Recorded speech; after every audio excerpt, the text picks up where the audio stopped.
Compliance documentation: acts, regulations, codes of practice, standards, and guidance material.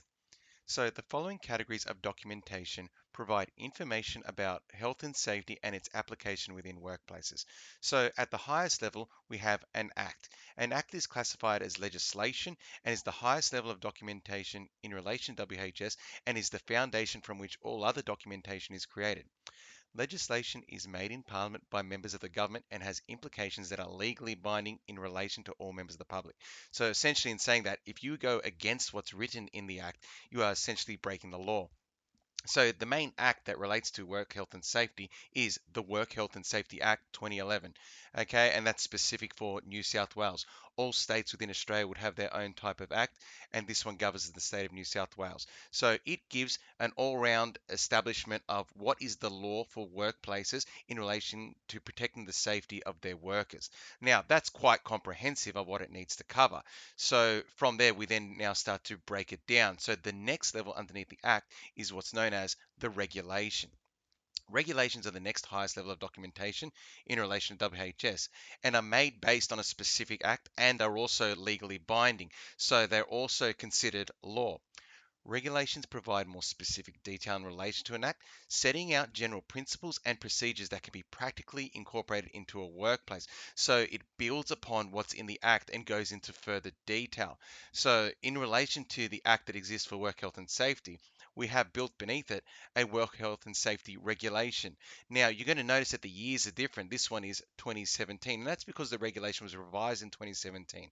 When the act initially came out in 2011, there was also a regulation released that year too, but this has been revised in 2017, and this is the current regulation in place for the Work Health and Safety Act. Now, once again, very comprehensive and covers a lot of information in relation to work health and safety. So we need to simplify it once again. So from here, then we move into codes of practice. Now, a code of practice provides guidance on how to practically achieve a specific element that is outlined by an act or regulation, which in turn makes the element easier to understand and implement. So we're going into now pretty much the different areas covered underneath the laws. Okay, and we just focus on one of those areas and we provide details about how to achieve that in our workplace. So some examples of codes of practice include the Code of Practice of How to Manage Health and Safety Risks 2019, the Code of Practice for Hazardous Manual Tasks 2019, and the Code of Practice for Managing Electrical Risks in the Workplace 2019. So you can see a whole bunch of Code of Practice came out in 2019. And each of those codes of practice focus on a specific area. Now, in saying this, the Code of Practice themselves is not law like Act and regulations, but they are based on law. So what they relate to helps you abide by the law, but the Code of Practice itself is not law. So they focus on specific elements, and there's a whole many more of codes of practices covering all other different areas within the act and the regulation, okay, making it easier for workplaces to abide by what's their legal duty. Now, what code of practices may cover and what may be outlined in them, or maybe even in the act or regulation, are what's known as standards. Okay, and standards relate to the minimum level of quality a product, practice, or service needs to adhere to, which in the context relates to work health and safety in this area. So we're setting values that need to be satisfied at a minimum level.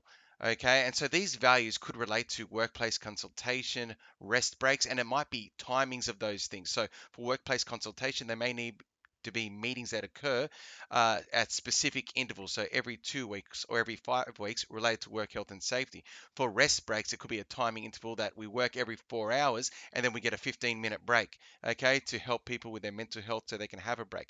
For things such as electrical standards and weight limits, these might be numerical values. So electrical standards would be the amount of wattage coming through power outlets has to be consistent so that when people work with electricity, they know how much electricity they're dealing with. And for weight limits, it might be at specific weight limits, we can carry them either on our own or we may need to use equipment to help carry once a specific weight limit has been exceeded, and then we need to manual handle whatever that equipment is. So all of these things might have a specific numerical limit bound to them, and that will be dictated and need to be followed in order to be compliant with health and safety in the workplace.